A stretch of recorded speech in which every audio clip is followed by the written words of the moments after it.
सभी को नमस्कार। विनोद शाही का ताज़ा उपन्यास मेरे सामने है।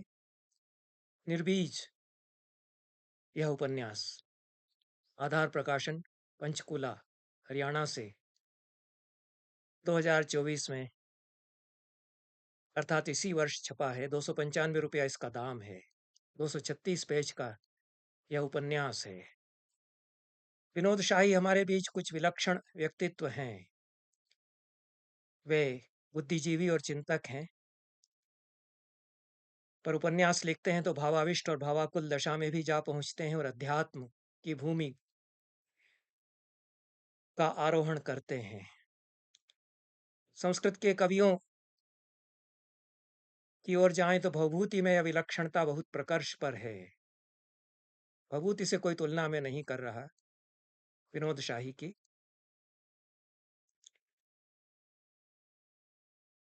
हालांकि भवभूति दंडकारण्य के चप्पे चप्पे को उत्तर रामचरित में जिस तरह से चेतन बना देते हैं, उस तरह का थोड़ा सा गुण विनोद शाही में आया है, पर तुलना तो नहीं ही की जानी चाहिए। इसके पहले भी एक उपन्यास पढ़ा था विनोद शाही का, ईश्वर के बीज। यह उपन्यास भी आधार प्रकाशन पंचकूला से छपा था 2021 में। 200 रुपया इसका दाम रहा है। और यह जो निर्बीज उपन्यास मेरे सामने है, यह इसी की आगे की कड़ी है, सीक्वल है, ऐसा कहा जा सकता है। दोनों ही उपन्यासों में मनुष्य और प्रकृति के बीच के ताने बाने के छिन्न होने की दारुण कथा विनोद शाही गूंथते हैं। बहुत गुनने और मनन करने लायक यह कथा बन गई है। दोनों उपन्यासों में धरती को बचाए रखने की चिंता से दोनों उपन्यास उनके उपजे हैं। उचित ही उन्होंने ईश्वर के बीज उपन्यास अपना वंदना शिवा और सेवा सिंह को समर्पित किया है। वंदना शिवा बहुत आदरणीय महिला हैं हमारे समय की, और जिन लोगों से समय को कुछ उम्मीदें हैं, उनमें से वे एक हैं। विनोद शाही की शब्दावली में भूटान को पर्यावरण का स्वराज बनाने के लिए वे प्रयत्नशील हैं। और सेवा सिंह की भक्ति का लोकवृत्त इस किताब से वे शाही जी प्रभावित हैं। और अपने उपन्यास की प्रतिश्रुति के रूप में उन्होंने इस किताब से कुछ वाक्य उद्धृत किए हैं। उनको भी मैं पढ़ देता हूँ। ईश्वर के बीज जो उनका पिछला उपन्यास है, उसके शुरुआत के पृष्ठ पर, समर्पण वाले पृष्ठ पर, ये वचन सेवा सिंह की किताब से मुद्रित हैं। भक्ति केंद्रित मूर्ति पूजा से बहुत पहले, पहली दूसरी सदियों के दौरान मूर्ति के स्थान पर जनजातियों के यहाँ पूर्वजों के स्मृति चिन्ह के रूप में चिह्नित पत्थर थे, जिन पर यदा कदा कुछ चर्याएं संपन्न की जाती थीं। पंजाब में अद्यतन जठेरों अर्थात पूर्वजों के स्थान के रूप में चिह्नित पत्थर उपासना के अवशेष देखे जा सकते हैं। अलग अलग गोत्रों के अलग अलग चिह्नित पत्थर के स्थलों पर वर्ष में एक बार विशेष गोत्र के लोग एकत्र होकर कतिपय जनजातीय प्रकार की उपासनाएं किया करते हैं। ये जठेरों के रूप में चिह्नित पत्थर खुले में रखे रहते हैं। इन पर भवन निर्माण वर्जित है। तमिलों के चिह्नित पत्थर भी लंबे काल तक खुले में अपना वजूद बनाए रहे हैं। एक आदिम धर्म की ओर संकेत सेवा सिंह करते हैं, जहां पत्थर पूजा जाता है, लेकिन वह एक निराकार और साकार दोनों का रूप है।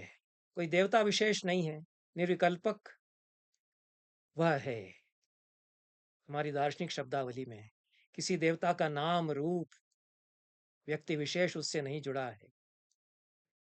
और इंद्र पूजा का विरोध जब किया कृष्ण ने, और उन्होंने कहा कि हम इस पहाड़ को क्यों ना पूज लें, तो वे इसी आद्य धर्म की ओर संकेत कर रहे थे,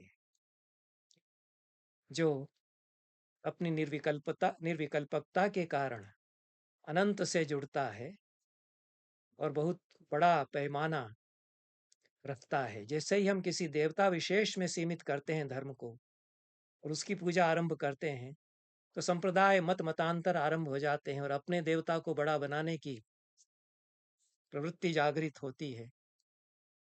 ये जो आद्य धर्म है, जो आदिवासियों का भी धर्म रहा, कि वे पहाड़ को, पेड़ों को, धरती को, खेत को, खलिहान को, पत्थर को उसी रूप में पूजते हैं जिस रूप में वो हैं। इसमें अमुक अमुक देवता विराजा है, ये कोई सवाल नहीं उठता। और यही वस्तुतः धर्म है, और यह कुदरत का धर्म है, और इसकी तरफ जाना चाहिए। धर्म के नाम पर जो सारे बखेड़े खड़े कर किए जा रहे हैं, वो सत्ता विमर्श जो हो रहा है सब तरफ, सारी दुनिया में, और जिस विनाश के गर्त में ले जा रहा है, ले जाएगा, उससे बचने के लिए और कोई उपाय है ही नहीं। एकमात्र ही उपाय है जो सेवा सिंह जिसकी तरफ इशारा कर रहे हैं, जिसके लिए वंदना शिवा खट रही हैं, और जिसके लिए विनोद शाही जद्दोजहद करते हैं अपने दोनों उपन्यासों में। दोनों ही उपन्यास कुदरत में वापसी की करुण पुकार भी हैं एक अर्थ में। यद्यपि विनोद विनोद शाही मानते हैं कि ईश्वर के बीज और निर्बीज दोनों उपन्यास अपने आप में स्वतंत्र और एकदम अलग व्यक्तित्व वाले हैं, और पहले उपन्यास के कुछ पात्र दूसरे उपन्यास में आ गए हैं, और 1984 में पंजाब की जो हालत थी और जो आतंकवाद के साये में थर्राता हुआ पंजाब, और उसमें उम्मीद की तलाश जठेरों में कुछ आश्रमों में की जा रही है, ऐसी कथा का ताना बना, अनोखा सा कुछ ताना बाना विनोद शाही ईश्वर के बीज में बुनते हैं और ईश्वर के बीज की तलाश करते हैं, जो ईश्वर जो कहीं गुम हो गया है। ईश्वर के बीज की राजविंदर यहाँ हैं, स्वराजबीर हैं, वो भी यहाँ आ गए हैं। राजविंदर कुंडलिनी हो गई हैं, फिर कुंडलम्मा हो गई हैं यहाँ आकर के। इस उपन्यास के निर्बीज उपन्यास के मुख्य पात्रों में कुंडलम्मा हैं, स्वराजबीर हैं, रघुवीर चीमा हैं जो कीटनाशक फैक्ट्री के मैनेजर हैं, सुखबीर है, पत्रकार महिला है, संजीवनी है, उसकी बेटी है लोपा या लोपा मुद्रा, और प्रीतम दास, रफीक खान, मेधा, शमसुल, गबरू, ये कुछ और पात्र हैं जो कथा के ताने बाने में जुड़ते हैं। बहुत नाजुक कथा है। स्वराजबीर कुंडलिनी के पति हैं, कुंडलिनी भी आश्रम में रहती हैं। इन सब नामों के प्रतीकार्थ भी हैं। इस उपन्यास में झूलेलाल का इबादत खाना है, जिसे एक मुसलमान मौलवी संभालते हैं। हिंदुस्तान और पाकिस्तान के सिंधी हिंदू आज तक जिसके दर्शन के लिए आते हैं, एक ऐसी साझा संस्कृति जिसकी आज मखौल उड़ाई जा रही है। राजनीति की आग में जिसे झुलसा कर, मार डालकर उसकी शवक्रिया करने की कोशिशें की जा रही हैं, लेकिन विनोद शाही विश्वास दिलाते हैं कि वह जिंदा है, वो मारी नहीं जा सकी है, और अपने जीवंत अनुभव के द्वारा वे यह प्रत्यय अपने दोनों उपन्यासों में दे पाते हैं। जो भरोसे तोड़े जा रहे हैं, उनको बनाए और बचाए रखने के लिए दोनों उपन्यास पढ़े जाने चाहिए। अनामिका के उपन्यास के बाद यह दूसरा उपन्यास है जिसमें यह भरोसा कायम रखने का विश्वसनीय प्रयास किया गया है कथा रचना के द्वारा, और सही प्रयास किया गया है। उदेरो लाल की पवित्र मिट्टी जिससे संत झूले लाल प्रकट हुए, उसकी गंध निर्बीज उपन्यास में रमी हुई है। वहां की मिट्टी एक घड़ोली में सहेज कर कुंडलम्मा के आश्रम में लाई जाती है। आश्रम में चैती चांद का मेला लगाया जाता है। विनोद शाही यह याद दिलाते हैं कि झूले लाल और शाहबाज कलंदर जैसे सूफी संतों ने इस्लाम के कट्टर रूप को उखाड़ फेंका था। गांधी ने भी इसे उखाड़ फेंकने का बीड़ा उठाया था। सारे धर्मों में जो कट्टरता है, चाहे हिंदू धर्म हो, चाहे मज़हब कोई भी हो, इस्लाम हो, उसके नाम पर जो कट्टरता है, जो कि मनुष्यता के विनाश के लिए संकल्पित होती है, खड़ी होती है, उससे गांधी भी जूझ रहे थे। वो जूझते रहते अगर गोडसे ने उनकी निर्मम हत्या न कर दी होती और जबरदस्ती ईश्वर बनाकर उनको मूर्ति में तब्दील न किया गया होता और लगातार उन्हें गालियां देने और अप्रासंगिक साबित करने का खेल न खेला जा रहा होता। झूलेलाल का भी तो वही हश्र होता है। उन्हें वरुण का अवतार बनाकर पूजा जाने लगता है, मंदिरों में पधरा दिया जाता है। धर्म के नाम पर स्वार्थ का खेल खेलने वाले लोग शाहबाज कलंदर को भी झूलेलाल का अवतार बना देते हैं। विनोद शाही कहते हैं कि अब हमें न तो अवतारों के जय जयकारे लगाने वाले चाहिए, न चिराग जलाकर घुटनों के बल बैठकर अपने माथे जमीन पर रगड़ने वाले। ये दोनों तरह के लोग दो मुल्कों को एक भक्त समाज में बदलते जाते हैं। Quote unquote.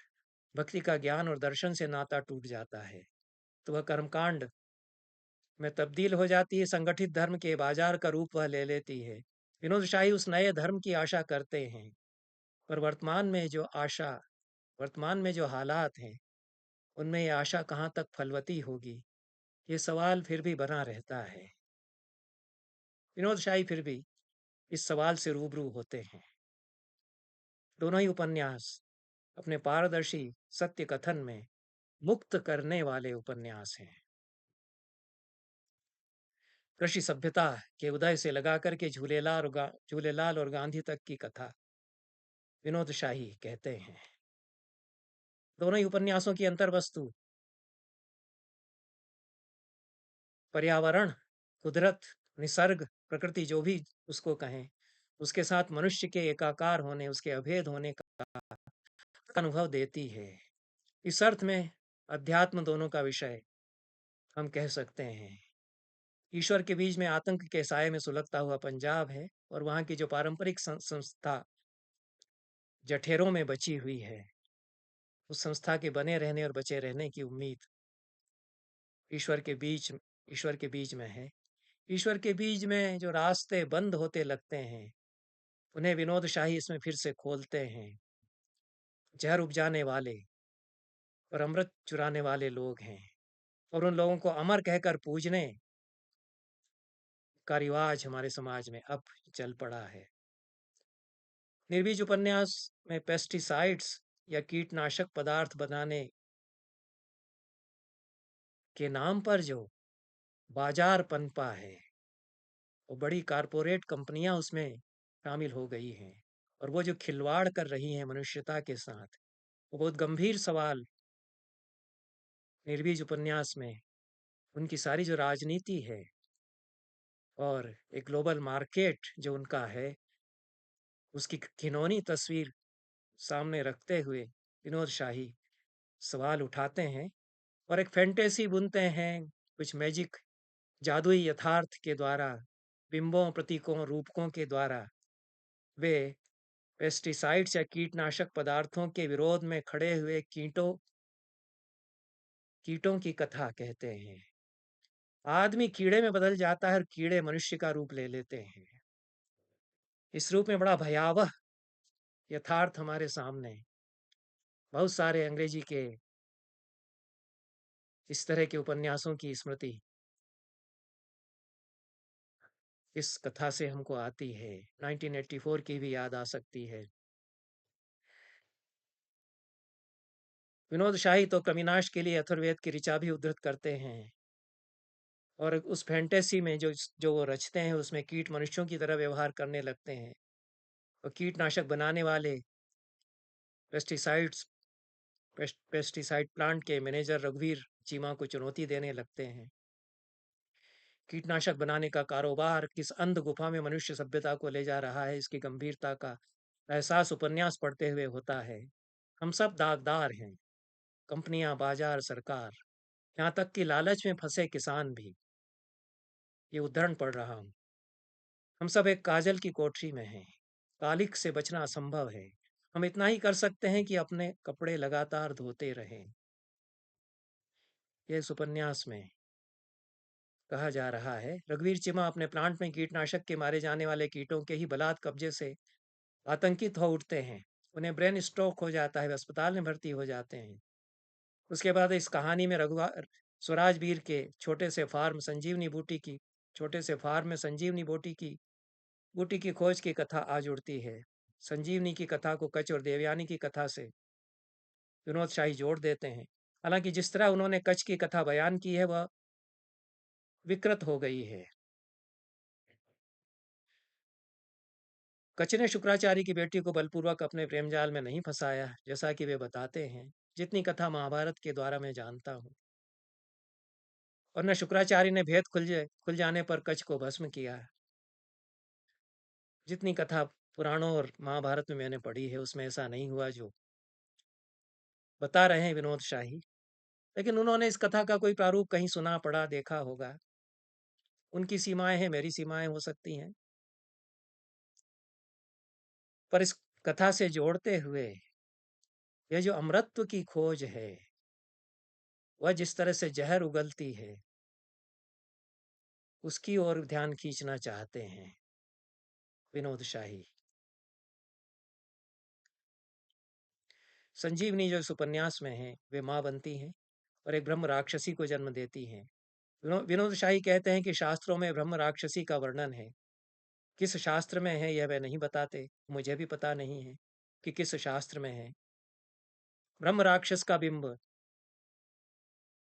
मुक्तिबोध ने उठा लिया, बड़ी बढ़िया लंबी कविता उन्होंने लिख डाली, उस पर बहुत उद्धृत होती है, लेकिन स्रोत ठीक से वो भी नहीं बताते हैं। और ब्रह्म राक्षस पाली जातक कथाओं में आता है। अभिशप्त ब्राह्मण भी ब्रह्म राक्षस हो जाता है। ब्रह्म राक्षसी कहाँ होती है मुझे पता नहीं, लेकिन ये बिंब उन्होंने लिया है। और प्रकृति से सामरस्य निभाने के लिए जो प्रयोग किए जा रहे हैं, वे कभी कभी उलट कर नतीजा दे सकते हैं। ब्रह्म राक्षसी उसका नतीजा है। प्रकृति पलट कर वार करती है, उसके साथ जो खिलवाड़ किया जा रहा है, प्रकृति किस तरह पलट कर वार करती है, यह तो हम देख ही रहे हैं। क्या हुआ उत्तराखंड में, टनल में जो मजदूर फंसे उनके साथ क्या हुआ, हमने क्या कर दिया। उत्तराखंड के बहुत सारे शहरों को तबाह हमने कर दिया। लेकिन ये ब्रह्म राक्षसी है, यह लोपा मुद्रा बन जाती है। वह जिस मिट्टी से निकली है उससे वह एकाकार होना चाहती है। उसके माथे पर एक गांठ है, यह लालच की विषैली गांठ है। संजीवनी विद्या से इस गांठ को दूर किया जा सकता है।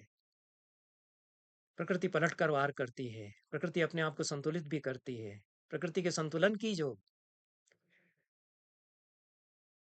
कोशिशें हैं, प्रकृति में संतुलन को फिर से बिठाने की जो कोशिशें हैं, उनकी कथा फिर ईश्वर के बीज और निर्बीज दोनों उपन्यास प्रस्तुत करते हैं। हर संजीवनी बूटी के साथ एक विषैली बूटी भी जन्म लेती है, और प्रकृति अपने आप को अमृत और विष दोनों पैदा करके संतुलित करती रहती है। दोनों के बीच संतुलन का ही नाम जीवन है। यह संतुलन कैसे लौटे।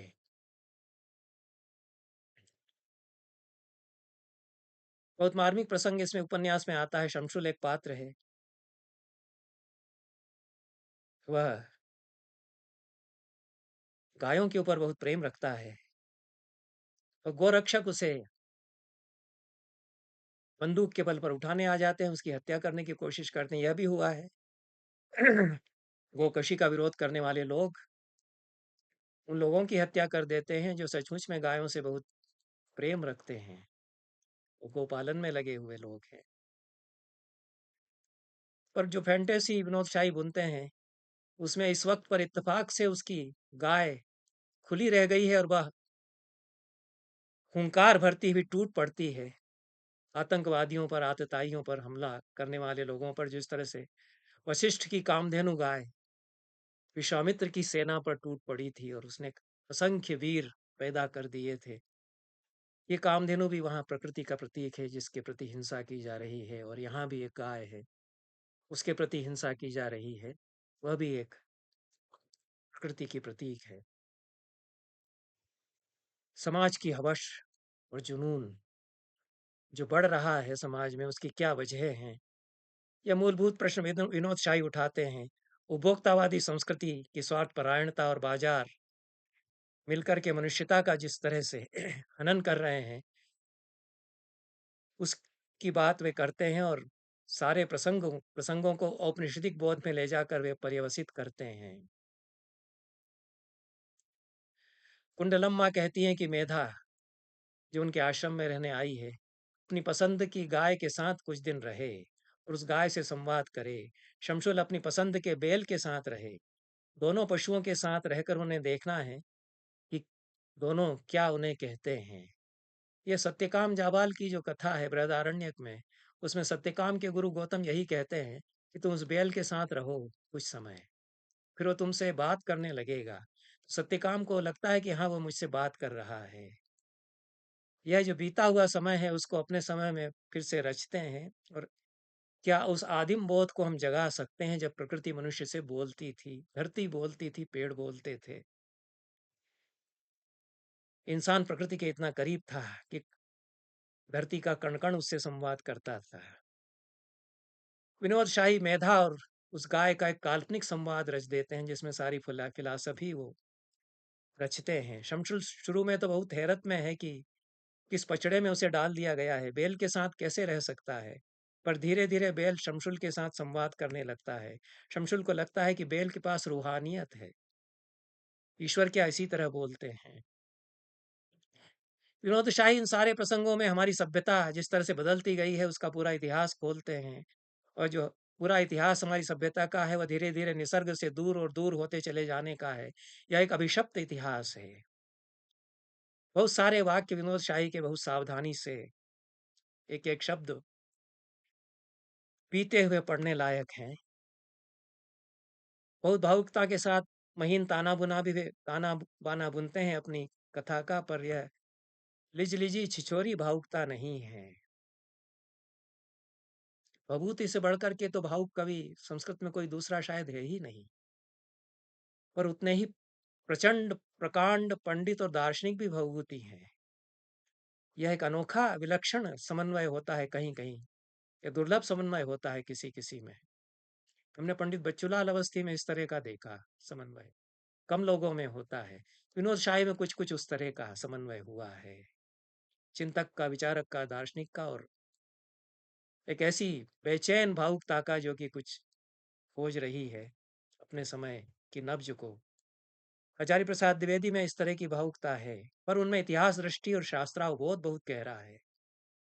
विनोद शाही में उतना गहरा शास्त्रावबोध और वैसी इतिहास दृष्टि नहीं है, इसलिए कहीं कहीं अधूरा लगता है उनका कथा संसार दोनों उपन्यासों में। और वह समन्वित एकस्वरता नहीं है जिसको हमारी शास्त्र परंपरा में महावाक्य कहते हैं। आचार्य प्रसाद द्विवेदी के चारों उपन्यास तो महावाक्य बनने लगते हैं, विनोद शाही के उपन्यास बनते बनते रह जाते हैं। मुझे ऐसा लगता है जाते तो बहुत दूर तक हैं विनोद शाही, नासदीय सूक्त तक भी वे जाते हैं। इस सूक्त का देवता भाववृत्त है वे बताते हैं, भाववृत्त का इतिहास वे इतिहास का अभाव कर लेते हैं। ये विचारणीय बातें हैं जो कुछ वे रखते हैं। उनकी कुंडलम्मा और स्वराजवीर अंग्रेजी पढ़े हुए लोग हैं, वे अंग्रेजी अनुवादों के माध्यम से वेद को समझते हैं और अपनी समझ के आधार पर जो ज्ञान उन्होंने अर्जित किया है उसको जीवन में उतारने का प्रयास करते हैं। वे अथर्व ऋषि के आरण्यक में चले जाते हैं, पर यह आरण्यक क्या है यह तो विनोद शाही और उनके पात्र ही जानते हैं। यहाँ क्रौंच युगल क्रांत युगल हो जाता है, छपाई की गलती से हुआ होगा ऐसा मैं मानता हूँ। ये लोग जो स्मारक बना रहे हैं निर्बीज के इस आश्रम में, एक बड़ा पार्क बनाया जा रहा है, उसी में एक यूनिवर्सिटी भी है और उसमें एक स्मारक है। उसमें तरह तरह के प्रतीकात्मक मूर्ति विधान खड़े किए जा रहे हैं। अथर्व ऋषि के आरण्यक में बिच्छू, सांप, केकड़े, कछुए, कैटरपिलर, चींटियां, कीड़े मकोड़े, छिपकलियां, मेंढक, टिड्डे, तिलचट्टे आदि कितने ही प्राणी जुट गए हैं और उनके स्मारक, उनकी स्मृतियां, ये सब उसमें हैं।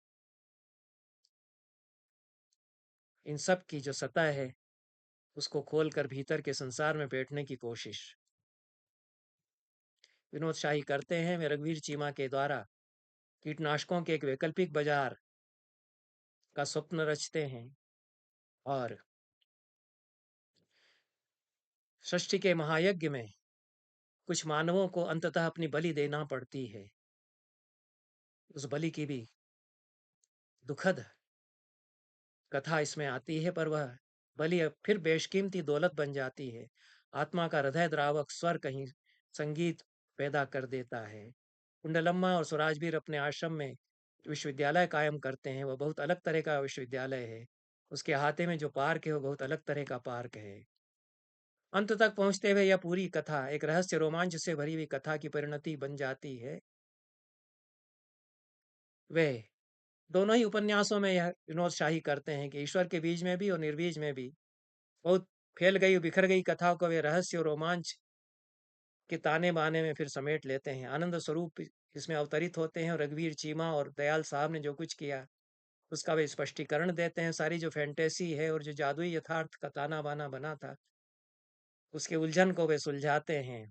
और बड़ी कारपोरेट कंपनियां छोटी कंपनियों को समाप्त करने के लिए कैसा और किस तरह का षड्यंत्र रच रही हैं, यह आनंद स्वरूप के बयान से बात सामने आती है। कीटनाशकों के अंधाधुंध प्रयोग से बीज यदि निर्बीज हो जाएंगे तो ये कितना बड़ा खतरा होगा मनुष्यता के लिए, यह सवाल यहाँ रेखांकित किया गया है। अंतिम अध्याय में काकरोच, सुंडी, रमणिका और परशुराम का संवाद जो है वह एक तरह का सभ्यता विमर्श है, जिसमें सृष्टि में मनुष्य की नियति की पड़ताल की गई है। आधुनिक सभ्यता कैंसर के खिलाफ कैंसर खड़ा करती है। कुदरत को अपना काम करने दिया जाए। कुदरत खुद कीटनाशकों के खिलाफ अपने कीटनाशक बनाती है, तो मनुष्य को कीटनाशक बनाने की जरूरत नहीं है। अंततः उपन्यास के अंत में फिर एक फैंटेसी है कि सुराजवीर को ब्रेन कैंसर हो जाता है।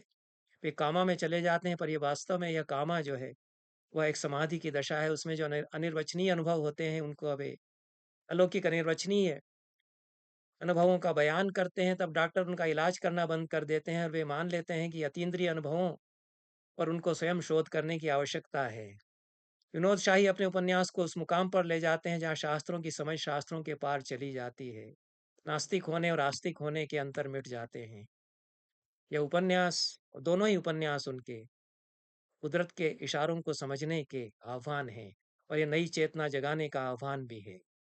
यह कहाँ तक यह आह्वान और यह जो कुछ आकुल पुकार है दोनों उपन्यासों की, यह सफल सार्थक हो सकेगी, चरितार्थ हो सकेगी, यह तो हम सबको विचार करना है। वीणा सिन्हा का दूसरा उपन्यास है, यह मेरे सामने है। अग्निगर्भ में जलती पंखुरियां।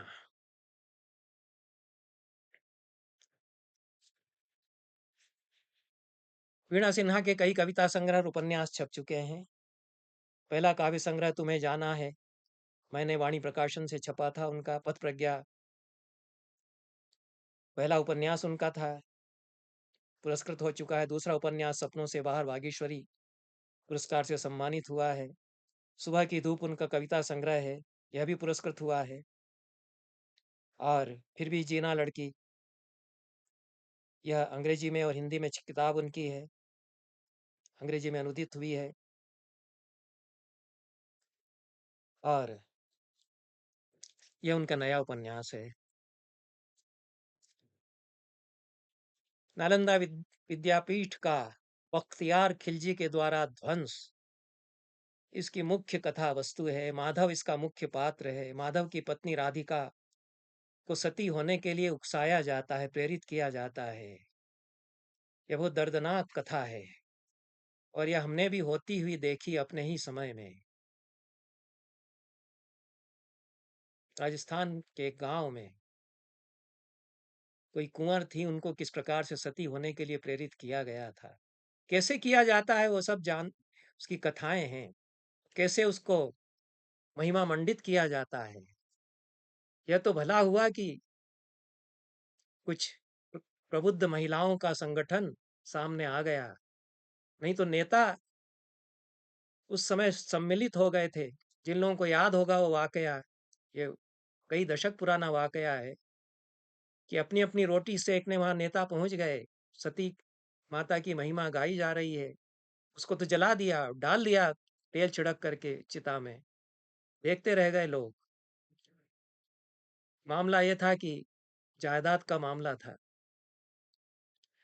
यहाँ भी वो होता है। राधिका जो माधव की पत्नी है, माधव यात्रा पर जाता है व्यापार के सिलसिले में, लुट-पिट जाता है, डाकू उसको लूट लेते हैं, घायल कर देते हैं, उसके बेटे का अपहरण कर लेते हैं। बेटे का क्या हुआ ये उपन्यास के अंत तक पता नहीं चलता है, लेकिन माधव जब बहुत समय तक लौट करके नहीं आता है, तो उसके परिवार के लोग मान लेते हैं कि डाकुओं ने उसकी हत्या ही कर दी होगी, क्योंकि उसका शव नहीं मिल रहा है।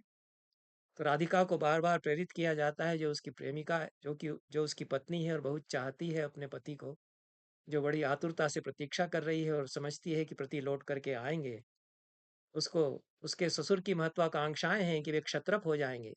क्षत्रप होने की पथ में उनके एक यह घटना भी मदद करेगी कि उनकी बहू सती हुई है। उनके परिवार में इतनी बड़ी सती हो गई।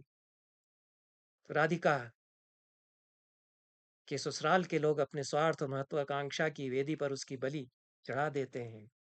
बाद में माधव को पता चलता है कि उसकी प्रिय पत्नी को सती बना दिया गया है। उसको वैराग्य हो जाता है। बौद्ध भिक्षुओं ने उसके प्राण बचाए थे, उन्हीं के साथ वह रहने लगता है। कुल मिलाकर यह कथा है। स्त्री विमर्श अच्छा खड़ा करती हैं वीणा सिन्हा इसमें कुछ स्थानों पर। बौद्ध भिक्षुणियों को भी उन्होंने उपस्थित किया है, भद्रा को और भी भिक्षुणियों को, जिनका कि उल्लेख थेरी गाथाओं में और कुछ बौद्ध साहित्य में आता है। त्रिपिटकों का कुछ अध्ययन उन्होंने किया है, बहुत सीमित अध्ययन उनका है। बौद्ध साहित्य का भी अध्ययन उन्होंने अनुवादों के माध्यम से किया है, मूल ग्रंथ उन्होंने नहीं पढ़े हैं। अनुवादों के माध्यम से उन्होंने इतिहास को खंगाला है, दोयम दर्जे के स्रोतों का उन्होंने इस्तेमाल किया है, बखूबी इस्तेमाल किया है यद्यपि।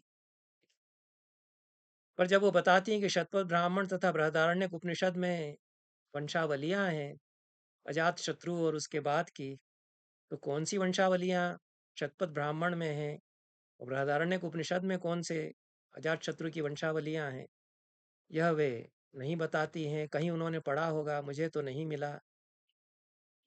मेरे हिसाब से शतपथ ब्राह्मण तो यजुर्वेद का ब्राह्मण है और पुराना है। यह मैं इसलिए कह रहा हूँ कि इस उपन्यास में गौड़पाद गौड़पादक हो गए हैं। मांडू के उपनिषद को मांडूका लिखा गया है। यह छापे की गलती नहीं है, लेखिका ने ही लिखा होगा। त्रिपिटक को त्रिपिटिका हो गया है।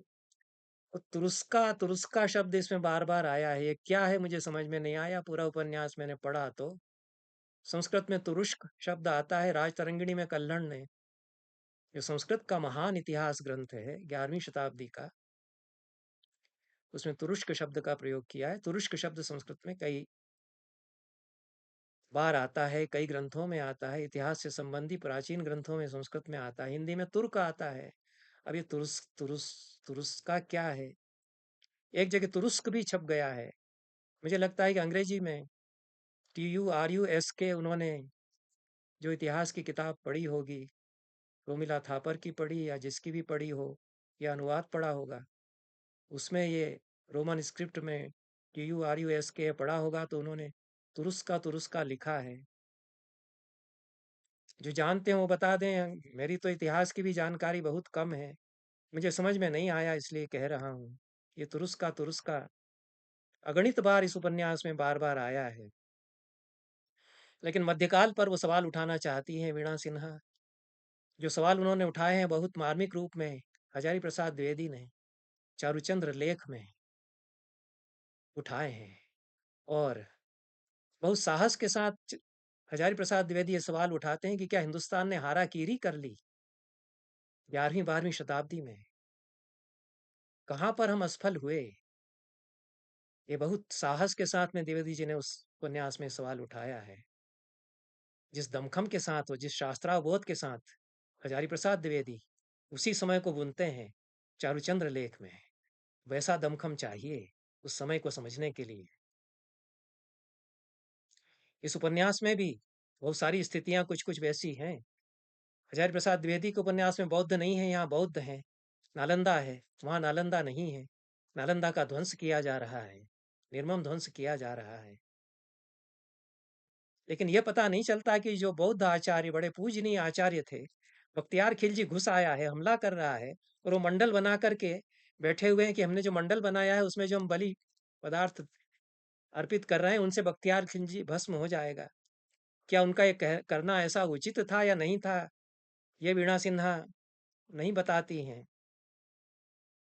कहाँ हम फेल हुए, कहाँ हम असफल हुए, वो तो एक तांत्रिक को भी ले आती हैं। हजारी प्रसाद द्विवेदी कितनी बड़ी विडंबना बताते हैं कि तंत्र मंत्र के चमत्कारों में उलझा हुआ 11वीं 12वीं शताब्दी का जो हिंदुस्तान है, उसके सामने एक प्रबल चुनौती के साथ में एक प्रबल संस्कृति घुसती हुई चली आई। तो तुम तंत्र मंत्र की तांत्रिक साधनाएं करते रह गए, तुमने उसको उससे जूझने के लिए तैयारी नहीं की। तो यहाँ जो तांत्रिक है वो भी बड़ा पूज्य बन जाता है, वो भविष्यवक्ता भी बन जाता है, और वो बता देता है कि देखो मैंने तो कहा था बख्तियार खिलजी को उसका ही साथी मार डालेगा। बख्तियार खिलजी को उसके एक साथी ने मार डाला, तो तांत्रिक भी पूजनीय हो गए। और जो बौद्ध महान आचार्य, बड़े ज्ञानी थे, जिन्होंने इतना बड़ा पुस्तकालय बना करके रखा था और बचा करके रखा था, उसको किसी तरह बचाने का जतन भी करते रहे, कुछ पुस्तकें उठा करके ले गए, लेकिन वो अपना मंडल बना करके उस पर पूजा करते रह गए। उस समय उनके प्रति भी यहाँ बड़ी श्रद्धा रखी गई है। तो जिस साहस के साथ में हजारी प्रसाद द्विवेदी उठ खड़े होते हैं, वो पूरी भारतीय सभ्यता कहाँ असफल हो गई एक बड़ी चुनौती का सामना करने में, इस प्रश्न को वो उठाते हैं। वह प्रश्न यहाँ उठ नहीं पाया, लेकिन यह पठनीय उपन्यास है, और जिस समय को यहाँ बुना गया है उसकी समझ इसमें दी गई है।